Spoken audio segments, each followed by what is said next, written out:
வணக்கம். ஏசி தமிழின் பிரதான செய்திகளோடு இணைந்திருக்கிறீர்கள். விரிவான செய்திகளுக்கு செல்ல முன்னதாக முதலில் இன்றைய நாளுக்கான தலைப்புச் செய்திகள். குருக்கள் மடம் மனித புதைகுழி சந்தேகத்துக்கிடமான இடத்துக்கு நீதிபதி உள்ளிட்ட குழுவினர் கள விஜயம். யாழ்ப்பாண பல்கலைக்கழகத்தில் ஏற்றப்பட்ட கருப்பு கொடி 3 மாணவர்கள் விசாரணைகளுக்கு அழைப்பு.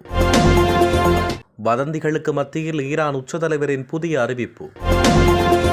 காபூல் மருத்துவமனை மீதான வான்வழி தாக்குதலில் 400 பேர் பலி. ஐரிஸ்டேனா கப்பல் மீதான தாக்குதலுக்கு பதிலடி, அமெரிக்காவுக்கு விடுக்கப்பட்டுள்ள எச்சரிக்கை. தமிழர் பகுதியில் 15 வயது சிறுமியை துஷ்பிரயோகம் செய்த மாமாவுக்கு நீதிமன்றம் காட்டிய அதிரடி. தொடர்பென விரிவான செய்திகள். குருக்கல் மடம் மனித புதைகுழி சந்தேகத்துக்கிடமான இடத்துக்கு இன்று நீதிபதி, சட்டத்திறனிகள் உள்ளிட்ட குழுவினர் விசேட களவிஜயம் ஒன்றை மேற்கொண்டனர். 1990ஆம் ஆண்டில் புனித ஹஜ் யாத்திரை முடித்த பின்னர் கல்முனை வழியாக காத்தாங்குடிக்கு பயணம் செய்த முஸ்லிம்கள் ஆயுததாரிகளால் இடைமறிக்கப்பட்டு குருக்கள் மடத்தில் வைத்து படுகொலை செய்யப்பட்டு அந்த பகுதியில் புதைக்கப்பட்ட சம்பவம் தொடர்பான வழக்கின்படி இன்று களுவாஞ்சிக்குடி நீதவான் நீதிமன்ற நீதிபதி மற்றும் பாதிக்கப்பட்ட தரப்பின் சார்பில் ஆஜரான சட்டத்திறனி, பொருசனைய பொறுப்பதிகாரி உள்ளிட்ட குழுவினர் குருக்கல் மடம் மனித புதைகுழி சந்தேகத்துக்கிடமான இடத்தை பார்வையிட்டதாக தெரிய வருகிறது. இலங்கை சுதந்திர தினத்தன்று யாழ்ப்பாண பல்கலைக்கழக வளாகத்தில் இலங்கை தேசிய கொடி இறக்கப்பட்டு கருப்பு கொடி ஏற்றப்பட்ட விவகாரம் தொடர்பில் பல்கலைக்கழக மாணவர்கள் 3 பேரை யாழ்ப்பாண மாவட்ட குற்றத்தடுப்பு பிரிவு போலீஸ் அலுவலகத்தில் விசாரணைக்கு ஆஜராக அழைப்பு விடுக்கப்பட்டுள்ளது.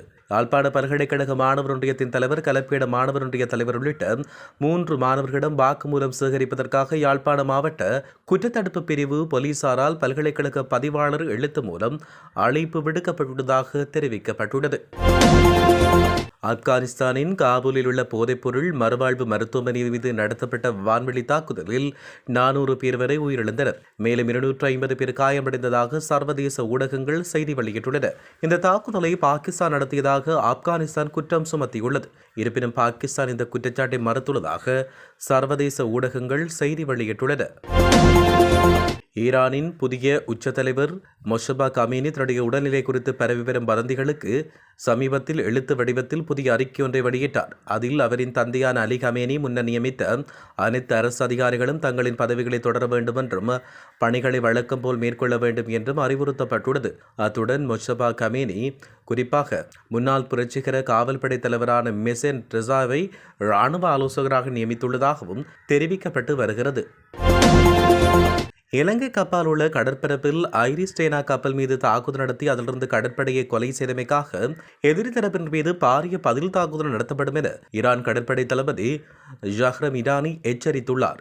அத்துடன் நாங்கள் எமது தியாகிகளின் இரத்தத்துக்கு பழி வாங்குவோம், எதிரிகள் சற்றும் எதிர்பார்க்காத இடத்தில் வைத்து மரண அடி கொடுப்போம் என்றும் அவர் குறிப்பிட்டார். ஈரானின் அரசு ஒளிபரப்பு நிறுவனமான ஃபிரஸ் தொலைக்காட்சிக்கு கருத்து வெளியிட்ட போதே கடற்படை தளபதி ஷஹ்ராம் இரானி இவ்வாறு தெரிவித்தார். ஈரானின் ஐரிஸ்டேனா போர்க்கப்பல் தாக்கப்பட்டமைக்கு நிச்சயம் பதிலடி கொடுக்கப்படும் என ஈரானின் இராணுவ தலைவர் அமீர் ஹதாமி அண்மையில் வெளியிட்ட அறிக்கைகளை தொடர்ந்து இந்த கருத்து வெளியிடப்பட்டுள்ளமையும் குறிப்பிடத்தக்கது. வவுனியா ஓமந்தை பகுதியைச் சேர்ந்து 15 வயதுக்குட்பட்ட சிறுமியை பாலியல் வல்லுறவு புரிந்த தாயின் சகோதரனான குற்றவாளிக்கு 15 வருட கடூழிய சிறை தண்டனை வழங்கி வவுனியா மேல் நீதிமன்ற நீதிபதி தீர்ப்பளித்துள்ளார். கடந்த 2013ஆம் ஆண்டு வவுனியா ஓமந்தை பகுதியைச் சேர்ந்த 15 வயதுக்குட்பட்ட சிறுமியை பாலியல் வன்புணர்வு செய்ததாக அதே இடத்தைச் சேர்ந்த சிறுமியின் தாயின் சகோதரரான 47 வயது சந்தேக நபரை போலீசார் கைது செய்து அறிக்கை மூலம் வவுனியா நீதவான் நீதிமன்றில் முற்படுத்தி வழக்கு தொடரப்பட்டது. தொடர்ந்து 2013 பாலியல் வன்புணர்வு புரிந்ததாக சந்தேக நபருக்கு எதிராக சட்டமா அதிபர் திணைக்களத்தால் குற்றப்பகிர்வு பத்திரம் தாக்கல் செய்யப்பட்டு வவுனியா மேல் நீதிமன்றத்தில் வழக்கு தொடரப்பட்டது. குறித்த வழக்கில் சந்தேக நபரான வவுனியா ஓமந்தை பகுதியில் வசித்து வரும் 47 வயது நபர் தொடர்பான 2 குற்றச்சாட்டுகளையும் அவர் ஏற்றுக்கொண்டுள்ளார். இந்த வழக்கு கடந்த வெள்ளிக்கிழமை தீர்ப்புக்காக தேதியிடப்பட்டிருந்த நிலையில் எதிரியின் குற்ற ஒப்புதலை அடிப்படையாக கொண்டு குறித்த தீர்ப்பினை வவுனியா மேல் நீதிமன்றம் வழங்கியுள்ளதாகவும் தெரிவிக்கப்பட்டுள்ளது.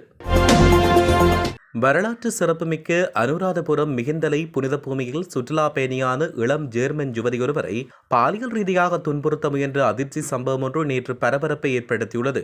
கடந்த வெள்ளிக்கிழமை இலங்கைக்கு வந்த 24 வயதான ஜேர்மன் யுவதி மிகிந்தலை விகாரையின் அழகையும் தொல்பொருள் சிதைவுகளையும் ரசித்து பார்வையிட்டார். இதன்போது அங்கு கடமையில் இருந்த தொல்பொருள் திணைக்கள ஊழியர் ஒருவர் அந்த பெண்ணிற்கு வழிகாட்டுவது போல் நடித்து ஆள்மாட்டம் குறைந்த மிகிந்தலை குகை பகுதிக்கு அழைத்துச் சென்றார். தனிமையில் இருந்த யுவதிய ஊழியர் பாலியல் ரீதியாக துன்புறுத்த முயற்சித்தார்.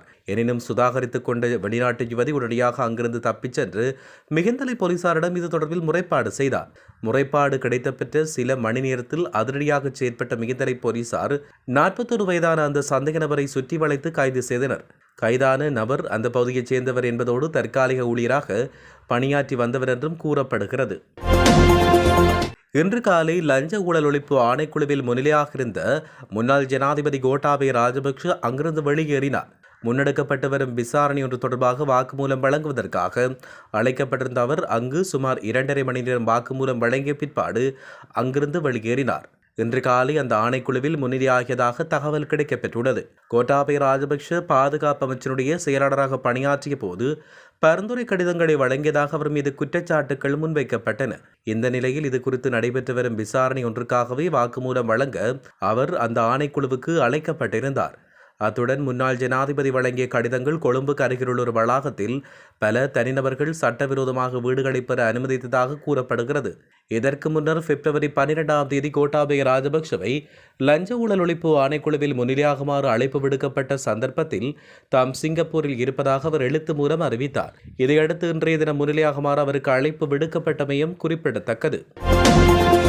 தற்போது நிலவும் எரிபொருள் விநியோக பிரச்சினையினை கருத்தில் கொண்டு அனைத்து அரச பாடசாலைகளுக்கும் ஒவ்வொரு புதன்கிழமையும் விடுமுறை வழங்க தீர்மானிக்கப்பட்டுள்ளதாக கல்வி அமைச்சின் செயலாளர் நாளுக்கு கல்விபத் தெரிவித்துள்ளார். நேற்றைய தினம் அரச ஊழியர்களுக்கு ஒவ்வொரு புதன்கிழமையும் விடுமுறை வழங்க அரசாங்கம் தீர்மானித்ததன் பின்னணியில் இந்த முடிவு எடுக்கப்பட்டுள்ளது. தற்போது எழுந்துள்ள சவால்களுக்கு மத்தியில் எரிசக்தி முகாமைத்துவத்தை பேணி நாட்டின் பொருளாதார செயல்முறை மற்றும் அத்தியாவசிய சேவைகளை தடையின்றி முன்னெடுப்பதற்கான திட்டங்கள் செயல்படுத்தப்படுவதாக ஜனாதிபதி அனுரகுமார திசாநாயக்க தெரிவித்துள்ளார். நாட்டின் எரிசக்தி பாதுகாப்பை உறுதிப்படுத்துவதுடன் பொருளாதார செயல்முறை மற்றும் அத்தியாவசிய சேவைகளை தொடர்ச்சியாக முன்னெடுப்பதற்கு எடுக்கப்பட வேண்டிய அவசர நடவடிக்கை குறித்து ஆராய்வதற்காக ஜனாதிபதி அலுவலகத்தில் நடைபெற்ற கலந்துரையாடலின் போது ஜனாதிபதி இந்த விடயத்தை தெரிவித்தார். அமைச்சர்கள் மற்றும் அமைச்சின் செயலாளர்களின் பங்கேற்புடன் நடைபெற்ற இந்த கலந்துரையாடலில் தற்போதைய சூழ்நிலையில் அரசு சேவைகளை தடையின்றி முன்னெடுப்பதற்கான நடவடிக்கைகள் குறித்து விசேட கவனம் செலுத்தப்பட்டுள்ளதாகவும் கூறப்படுகிறது. இந்த விடுமுறை பாடசாலைகள், பல்கலைக்கழகங்கள் மற்றும் நீதித்துறைக்கு பொருந்தும் என்றும் அவர் இதன்பொழுது குறிப்பிட்டுள்ளார். யாழ்ப்பாணத்தில் நேற்று தினம் இடம்பெற்ற விபத்தில் அண்ணன் மற்றும் சகோதரி உயிரிழந்த சம்பவம் பெரும் துயரத்தை ஏற்படுத்தியுள்ளது. குறித்த யுவதிக்கு திருமணமாகி 2 மாதங்கள் ஆகின்ற நிலையில் இந்த துயர சம்பவம் இடம்பெற்றதாக தெரிவிக்கப்பட்டுள்ளது. இந்த விபத்தின் போது யாழ் மணியந்தோட்டம் பகுதியைச் சேர்ந்த 24 வயதான இளைஞனும் அவரின் சகோதரியான 19 வயதான யுவதியுமே உயிரிழந்துள்ளதாக தெரிய வருகிறது. அண்ணன் மற்றும் தங்கை இருவரும் மோட்டார் சைக்கிளில் பயணித்துக் கொண்ட போது பவுசர் ஒன்று மோதி விபத்து ஏற்பட்டு இருவரும் சம்பவ இடத்திலேயே உயிரிழந்தனர். விபத்து தொடர்பாக யாழ்ப்பாண போலீசார் விசாரணைகளை முன்னெடுத்து வருவதாக தெரிய வருகிறது. அதேவேளை நாடளாவிய ரீதியில் விபத்தினால் உயிரிழப்போரின் எண்ணிக்கை அதிகரித்து வருவதாக அண்மையில் இலங்கை போலீஸ் திணைக்களம் தெரிவித்திருந்தமை சுட்டிக்காட்டத்தக்கது. உலக விடயங்களை உடனுக்குடன் அறிந்து கொள்ள ஏசி தமிழ் பக்கத்தை சப்ஸ்கிரைப் செய்யுங்கள், ஷேர் செய்யுங்கள்.